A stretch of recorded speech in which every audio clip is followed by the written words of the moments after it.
여러분 안녕하십니까? 우리는 지난 시간에 하나님의 특별 계시인 성경이 어떤 내용이며 어떻게 우리에게 이르러 오게 되었는지를 살펴보았습니다. 오늘은 성경이 하나님이 주신 특별 계시라고 하는데 과연 성경이 하나님의 말씀이라는 확실한 증거가 있을까요? 그 질문에 대한 답을 오늘 함께 찾아가 보도록 하겠습니다. 17세기의 중엽에 프랑스의 오만하기로 유명한 한 천재가 있었습니다. 그는 19살 때 이미 계산기를 발명할 정도로 천재적인 두뇌를 가진 청년이었습니다. 어느 날 얼음판에서 넘어져 골절상을 입은 그의 아버지에게 왕진을 온 의사가 한 권의 책을 그에게 건네주고 갔습니다. 다름 아닌 이 성경책이었습니다. 평소 자신이 천재라고 생각한 이 청년은 아니, 옛날 신화와 같은 이 성경책을 오늘날 어떤 바보가 믿겠어? 라며 이 성경책을 거들떠보지도 않았습니다.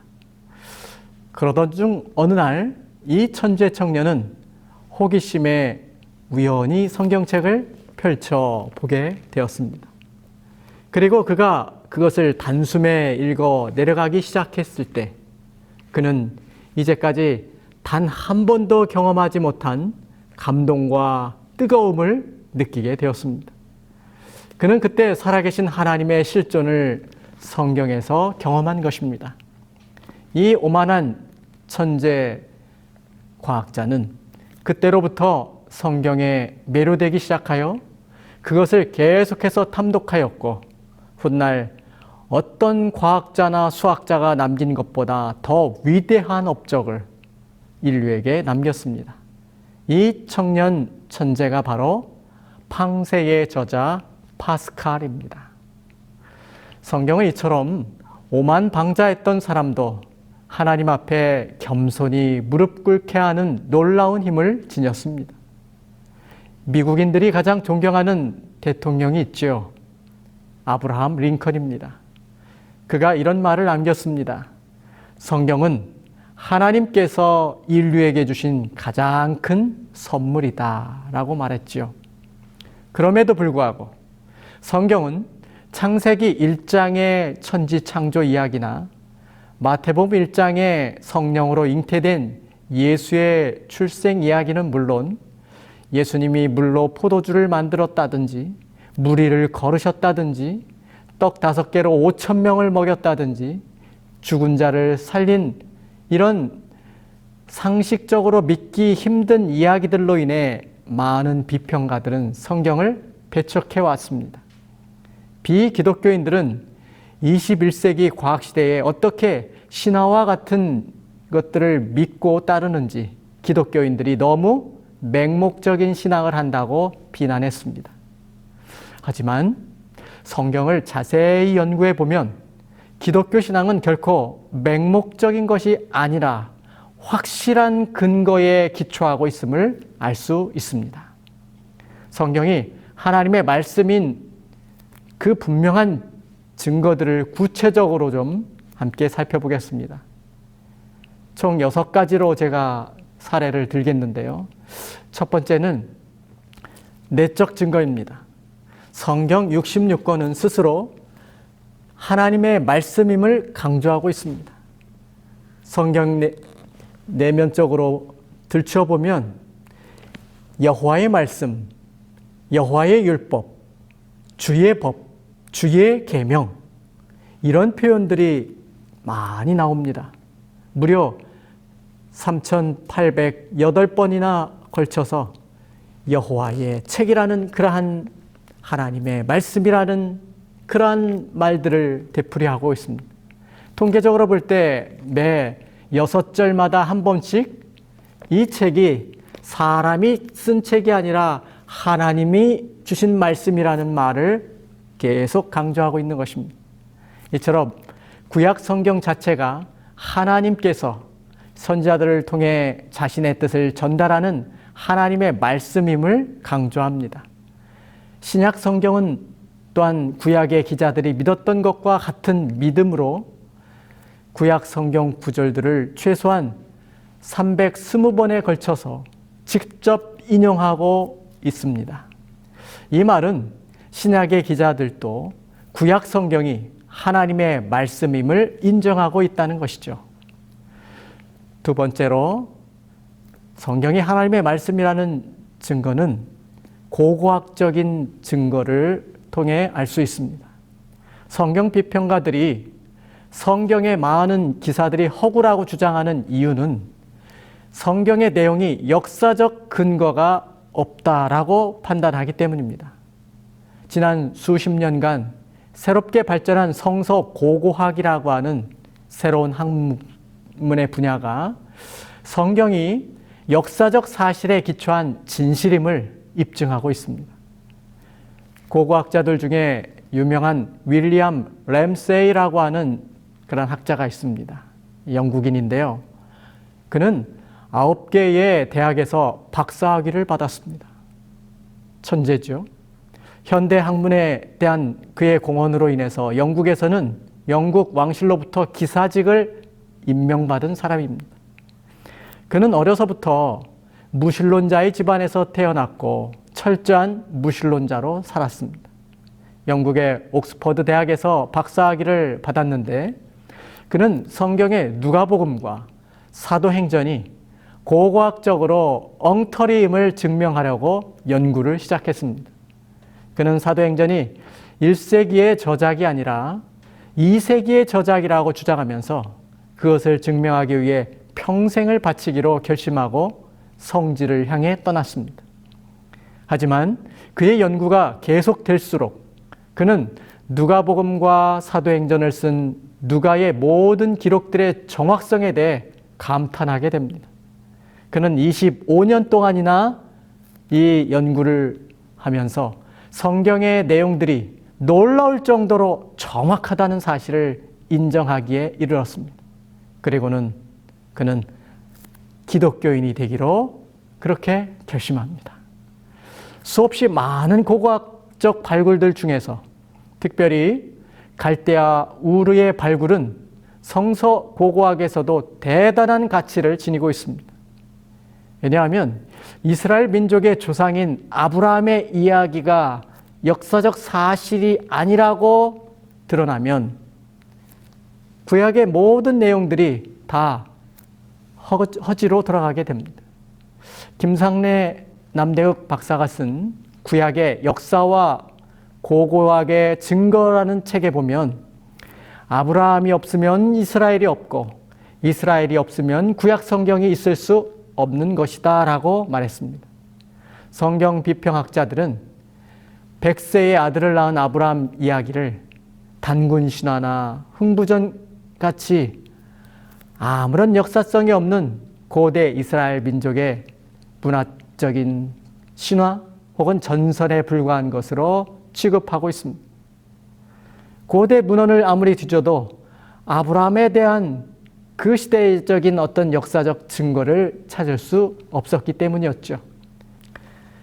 하지만 구약의 역사와 고고학의 증거는 1936년에 발견된 기원전 18세기경의 마리아 점토판과 1925년에서 1931년에 발굴된 기원전 15세기경의 누지 법전, 그리고 1922년에서 1934년에 발굴된 갈대아 우르를 소개하게 됩니다. 당시의 인명과 지명 사회상에 대한 구체적인 정보들을 이 증거들에서 찾아내게 되었습니다. 이 발굴 결과들을 면밀히 살펴보면 아브라함 당시에 갈대아 우르는 강의 범람을 막기 위해 제방을 쌓았고요. 학교도 있었고 사당도 있었고 난방시설은 물론 위생시설까지 갖춘 2층 집이 존재한 엄청난 도시였음이 밝혀졌습니다. 성경이 말하는 아브라함의 고향인 갈대아 우르가 대단한 문명을 이룬 도시로 분명히 존재했다는 사실은 아브라함이 실존 인물이고 성경이 역사적 진실임을 입증하는 중요한 열쇠가 된 것입니다. 고고학자들이 성경과 관련된 2만 5천여 곳에서 발견한 이러한 유적과 유물들은 최소한 성경의 역사성을 강력히 뒷받침해 주고 있습니다. 세 번째로, 성경의 사본들이 성경이 하나님의 말씀임을 증거합니다. 선지자들에게 하나님의 특별한 계시가 주어졌고 선지자들이 영감을 통해 글로 남겼는데 사실 한 가지 해결되지 않는 문제가 있습니다. 그것은 다른 여러 고대 문서들과 마찬가지로 성경도 모세나 다윗과 같은 기자들이 남긴 원본은 한 권도 존재하지 않는다는 사실이죠. 모든 원본들이 다 사라지고 단지 사본들만 존재한다는 사실은 비평가들로 하여금 성경의 진실성을 의심할 수밖에 없게 만드는 치명적인 약점이 될 수도 있습니다. 그러나 사본을 전문적으로 연구하는 학자들에 의하면 성경은 역사적으로 기록된 어떤 고대 문서보다 가장 믿을 만한 책이라고 이야기합니다. 그 이유를 다음에 도표를 통해 설명해 드립니다. 도표에 보면 대부분의 고대 사본들은 원본과 최초 사본 사이의 기간이 최소 1000년 이상입니다. 그러나 신약 성경은 원본과 최초 사본 사이의 기간 차이가 고작 해야 30년 정도밖에 되지 않습니다. 한 세대 정도밖에 안 되는 연대 차이는 사본의 진실성을 입증하는 데 매우 중요한 단서가 되는 것입니다. 신약 성경이 기록될 당시의 목격자들이었던 사람들이 사본들이 회람될 당시에도 여전히 다수가 생존했을 가능성이 매우 높겠죠. 그래서 만일 사본에 문제가 있었을 경우 많은 살아있는 증인들이 사본에 왜곡이 있었다면 쉽게 들통나 밝혀낼 수 있었을 것입니다. 그뿐 아니라 현존하는 사본의 수도 다른 고대 문서들과는 비교 자체가 안 될 정도로 많다는 것이죠.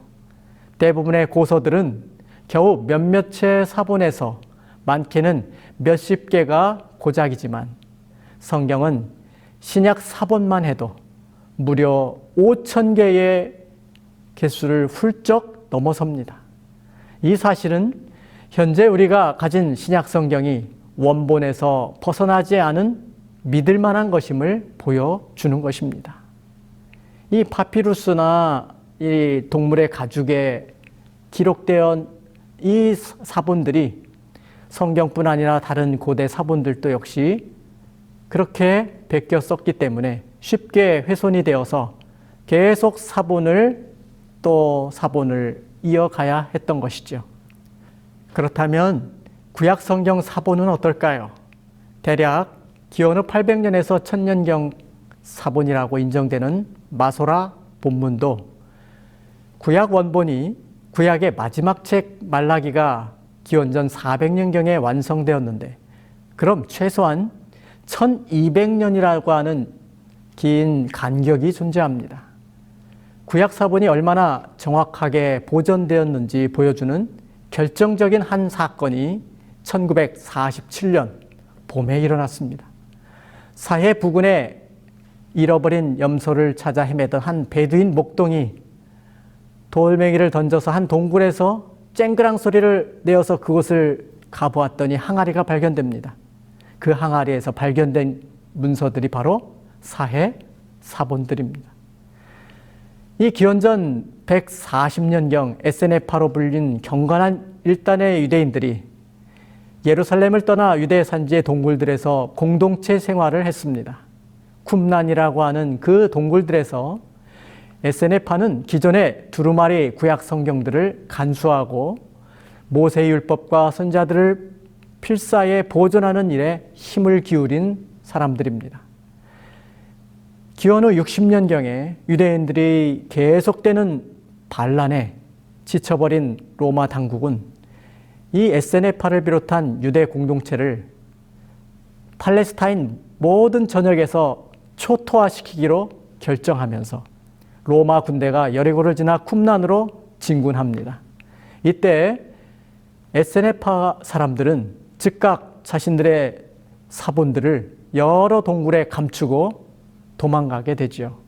이렇게 해서 그 사본들은 약 2000년 동안 침묵한 채 안전하게 보존될 수 있었던 것입니다. 사해사본을 발견하기 전까지는 기원후 800년에서 1000년경에 기록된 마소라 본문이 가장 오래된 구약 사본이었습니다.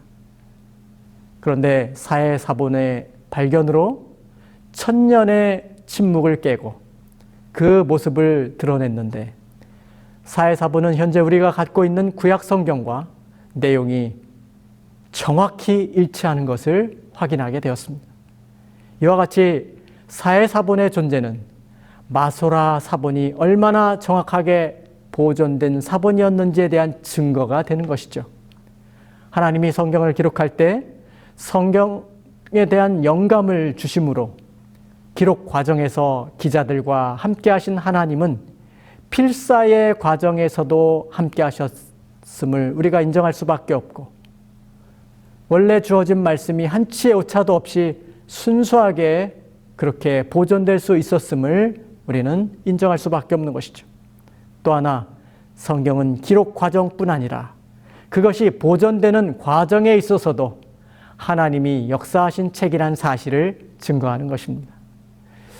네 번째로, 과학적 증거들을 우리가 볼 수 있습니다.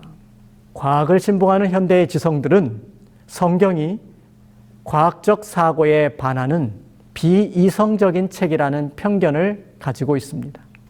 그런데 현재 과학이 발달하면서 오히려 성경이 옳다는 사실이 증명되고 있는 것은 아이러니가 아닐 수 없습니다. 성경이 과학 교과서는 아니지만 과학기술의 발달은 성경이 놀라운 과학적 지식들을 담고 있다는 사실을 오히려 증명해 주고 있습니다. 두 가지만 좀 소개를 드리겠습니다. 첫째는 손 씻기에 대한 권면이 성경에 나타나는데, 현대 위생학에서 손 씻기는 기본이지요. 이것은 200여 년도 채 안 된 위생 습관으로 자리 잡은 것입니다. 사실 1840년대에 오스트리아에 살고 있던 이그나즈 젬멜바이스라고 하는 의사가 있었습니다. 어느 날 자신의 병원에 치료를 받으러 온 산모들이 너무나도 많이 죽는 것을 발견했습니다. 왜 그럴까? 그 안타깝게 죽어가는 그 산모들을 바라보면서 이유를 찾다가 한 가지 문제점을 발견하게 됩니다. 당시 병원에서 이 영안실과 출산실이 복도 하나를 사이에 두고 있어서 의사들은 시체를 만진 손으로 아기를 받고 있었던 것입니다. 그 결과 6명 중 1명꼴로 산모들이 죽어나가는 것을 발견하게 된 것이죠. 그래서 이 젬멜바이스 의사는 모든 의사와 간호사들에게 시체를 만진 다음에는 반드시 손을 씻어야 한다는 새로운 규칙을 만들었습니다.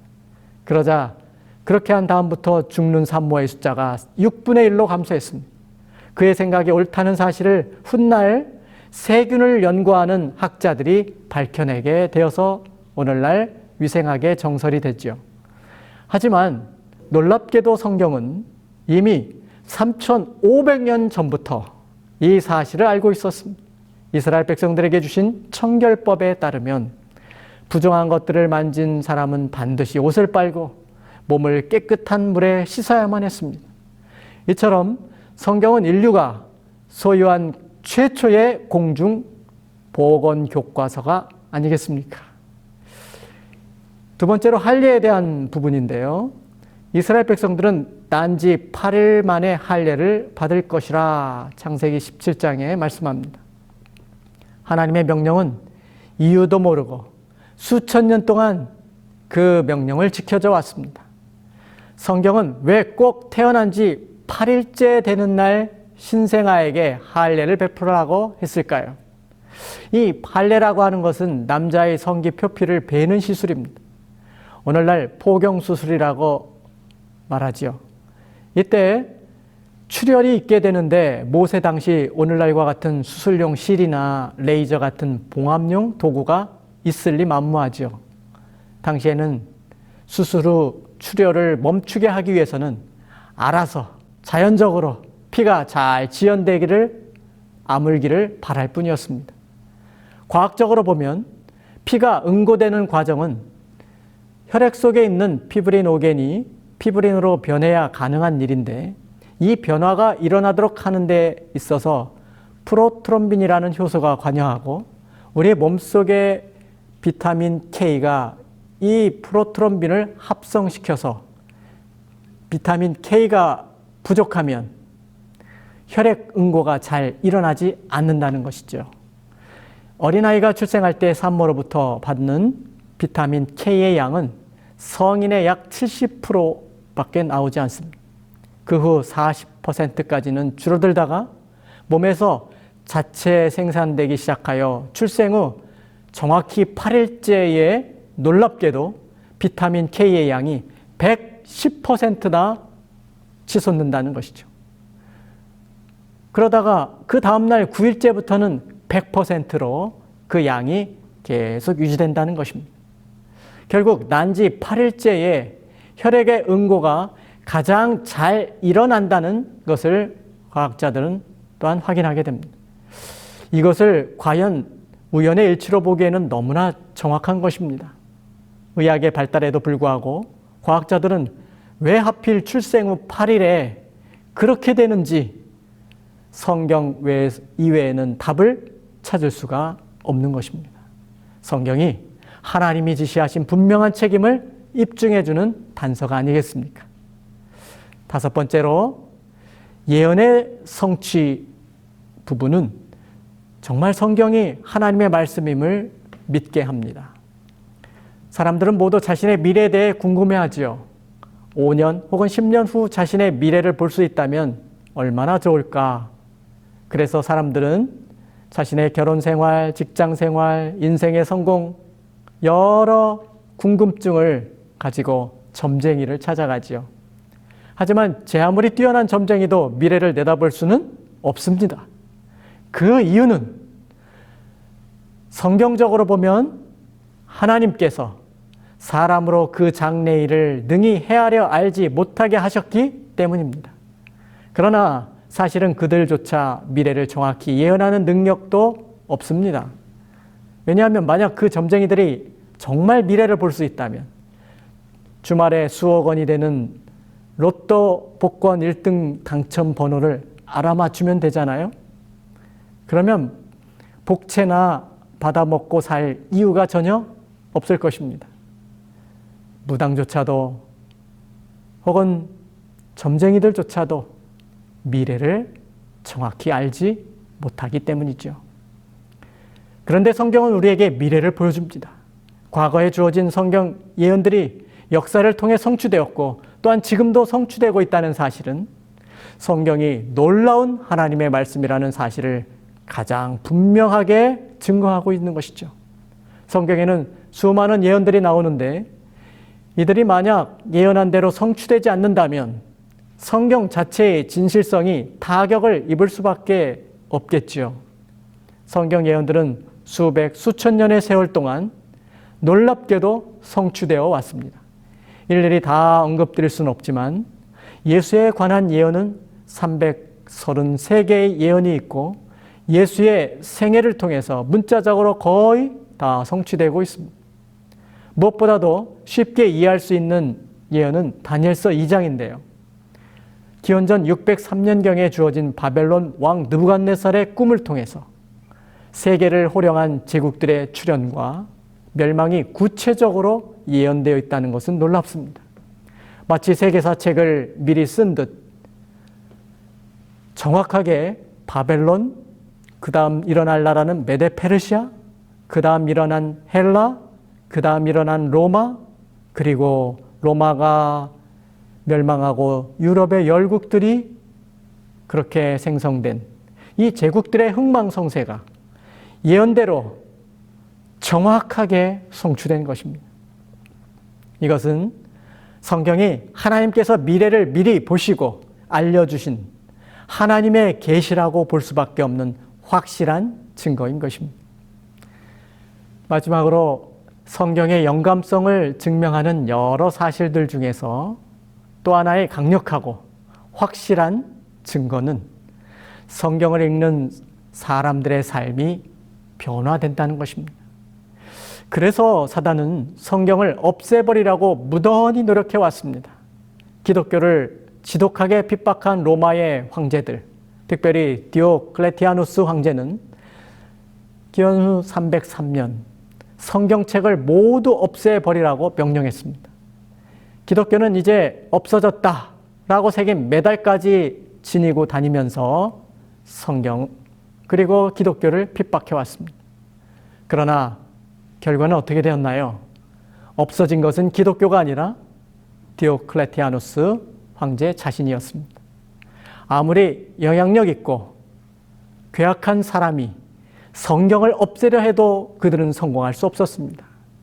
그런 일을 하려고 했던 사람들은 모두 죽었지만 성경은 지금도 남아 있습니다. 성경이 이토록 끈질긴 생명력을 지닌 비결은 무엇일까요? 이는 성경이 가진 진리의 능력과 감화력 때문입니다. 세상을 창조했던 능력의 말씀은 오늘 우리의 삶에도 동일한 능력으로 역사할 수 있습니다. 이렇게 사람들의 삶에서 나타난 변화야말로 성경이 하나님의 영감적인 말씀이라는 사실을 거부할 수 없는 것이죠.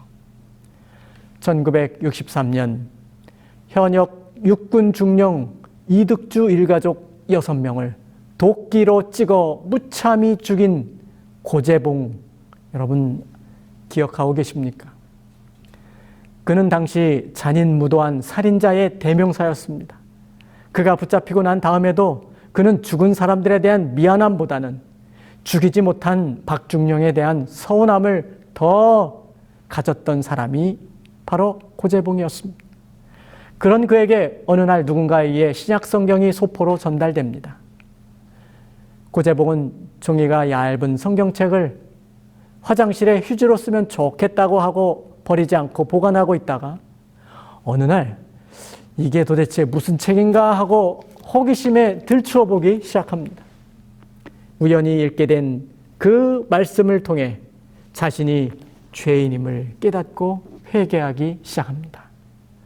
그는 성경을 읽고 변화되어 내가 진작에 이 성경을 알았으면 하고 후회를 하였습니다. 그는 사형언도를 받고 죽기 전까지 약 1800여 명의 죄수들을 하나님께로 인도하는 놀라운 전도자가 되었습니다.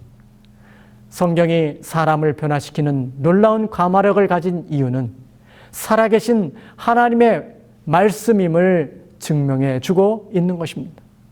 세상을 창조하신 하나님의 계시로 기록된 이 성경이 과학적이면서도 과학을 능가하는 책이고 예언의 성취를 보여주는 책인 것입니다. 성경은 우리로 하여금 하나님을 믿는 믿음에 이르도록 이끌어줍니다.